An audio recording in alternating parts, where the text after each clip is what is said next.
భారత్ కు పక్కలో బల్లెంలా డ్రాగన్ మారుతుంది. దోస్త్ మేరా దోస్త్ అంటూనే కీలకమైన ప్రాంతాన్ని సొంతం చేసుకునేందుకు కుట్రలు పన్నుతోంది. నిన్నటి వరకు అరుణాచల్ ప్రదేశ్ తమదని డ్రాగన్ కంట్రీ వాదించేది. ఇప్పుడు భారత ఈశాన్య రాష్ట్రం గురించి చైనా తన వ్యూహాన్ని మార్చేసింది. తైవాన్, దక్షిణ చైనా సముద్రాన్ని ఆక్రమించుకోవడానికి ప్లాన్స్ వేస్తున్న డ్రాగన్ అరుణాచల్ పైన అదే తరహాలో స్వాధీనం చేసుకునేందుకు ప్లాన్లు వేస్తోంది. తాజాగా అమెరికన్ కాంగ్రెస్ నివేదిక ఈ విషయాన్ని బయటపెట్టింది. చైనా కోర్ ఇంటరెస్ట్స్ ని అమెరికా వెల్లడించింది. అందులో అరుణాచల్ కీలకంగా ఉన్నట్లు వెల్లడించింది. అసలు చైనా కోర్ ఇంటరెస్ట్ అంటే ఏమిటి? అరుణాచల్ పై చైనా మార్చిన వ్యూహం ఏంటి? దుష్ట చైనా ఎందుకు అరుణాచల్ పై నిత్యం పేచీ పెడుతుంది? Let's watch.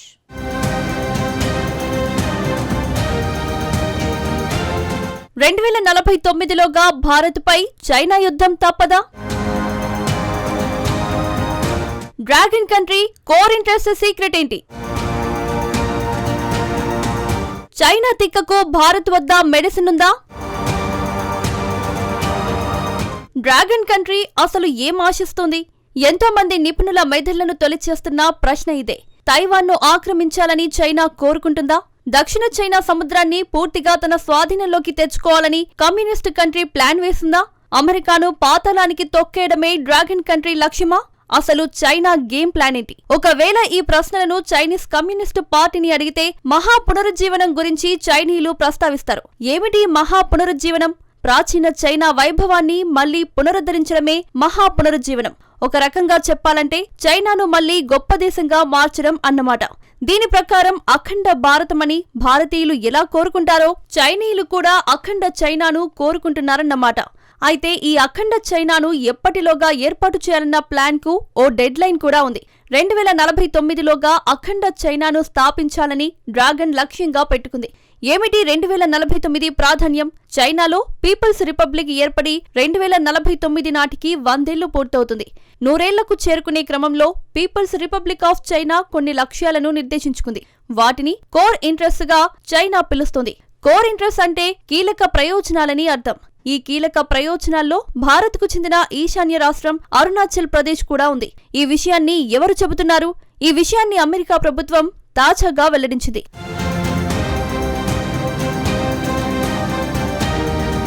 తాజాగా అమెరికన్ కాంగ్రెస్ కు ఓ నివేదికను వాషింగ్టన్ అందించింది. ఇందులో ప్రధానంగా చైనాకు చెందిన కొత్త కోర్ ఇంట్రెస్ట్ ను అమెరికన్ ప్రభుత్వం ప్రస్తావించింది. ఈ కీలక ప్రయోజనాల్లో తైవాన్, దక్షిణ చైనా సముద్రం, జపాన్ కు చెందిన షెంకాకు దీవులు, అరుణాచల్ ప్రదేశ్ ఉన్నాయి. సో చైనా కన్నేసిన వాటిలో అరుణాచల్ ప్రదేశ్ కూడా ఉందని అమెరికా హెచ్చరిస్తుంది. ఒకసారి ఈశాన్య రాష్ట్రం అరుణాచల్ ప్రదేశ్ బ్యాక్గ్రౌండ్ చూద్దాం. భారత యూనియన్ లో ఈశాన్య రాష్ట్రం అరుణాచల్ ప్రదేశ్ అంతర్భాగమని భారతీయులతో పాటు ప్రపంచానికంతటికీ తెలుసు. కానీ ఈ విషయాన్ని డ్రాగన్ కంట్రీ మాత్రం అస్సలు అంగీకరించదు.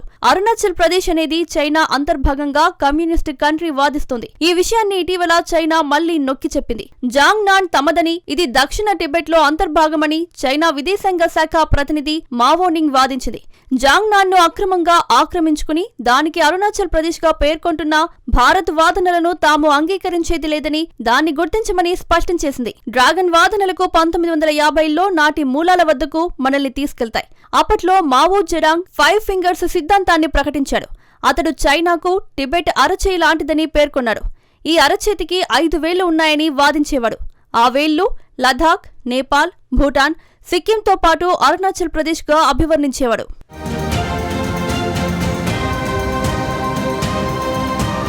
నిజానికి అరుణాచల్ ప్రదేశ్ ను దక్షిణ టిబెట్ గా చైనా పిలుస్తోంది. అరుణాచల్ ప్రదేశ్ పై చైనా ఎప్పటి నుంచో కన్నేసింది. 1962 నాటి యుద్ధంలో అరుణాచల్ ప్రదేశ్ లోని పలు ప్రాంతాలను చైనా ఆక్రమించుకుంది. అయితే కాల్పుల విరమణ ఒప్పందం తర్వాత చైనా తమ బలగాలను ఆయా ప్రాంతాల నుంచి ఉపసంహరించుకుంది. కానీ ఆయా ప్రాంతాలు తమవేనని చైనా ఇప్పటికీ వాదిస్తోంది. 2023లో ఏం జరిగిందో చూడండి. ఆ సంవత్సరం ప్రపంచ యూనివర్సిటీ గేమ్స్ ను చెంగ్డూ నగరంలో చైనా నిర్వహించింది.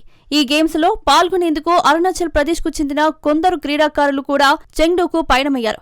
కానీ ఇక్కడే చైనా పేచీలు మొదలయ్యాయి. అరుణాచల్ క్రీడాకారులకు చైనా పిన్నులతో కూడిన పేపర్ వీసాలను జారీ చేసింది. సాధారణ వీసాలు పాస్పోర్ట్ పై స్టాంప్ వేసి ఇస్తారు. కానీ పేపర్ పై వివరాలతో కూడిన వీసాను పాస్పోర్టుకు పిన్ చేసి చైనా ఇచ్చింది.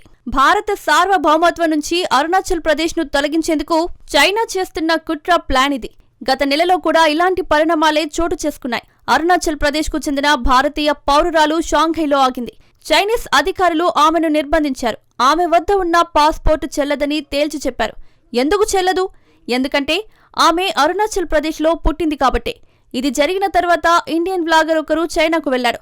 అరుణాచల్ మహిళకు మద్దతుగా నిలిచాడు.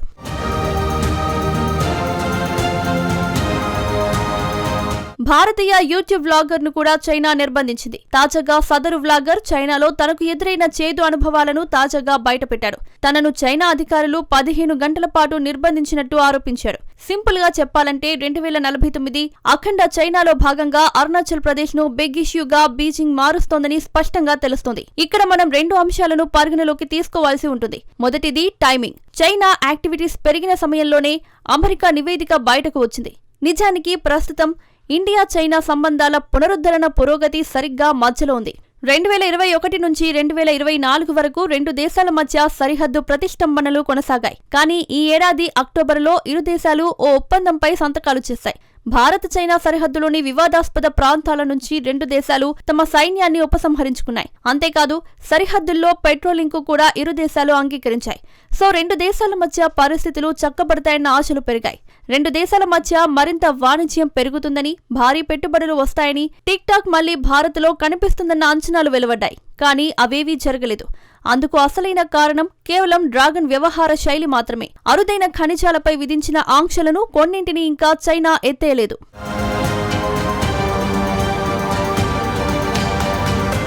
సింపుల్ గా చెప్పాలంటే అరుణాచల్ ప్రదేశ్ ను చైనా వదిలేయడం లేదు. దీన్ని బట్టి చూస్తే భారత్తో సంబంధాల పునరుద్ధరణలో చైనా పరిమితంగానే స్పందిస్తోంది. ఇదే మొదటి అంశం.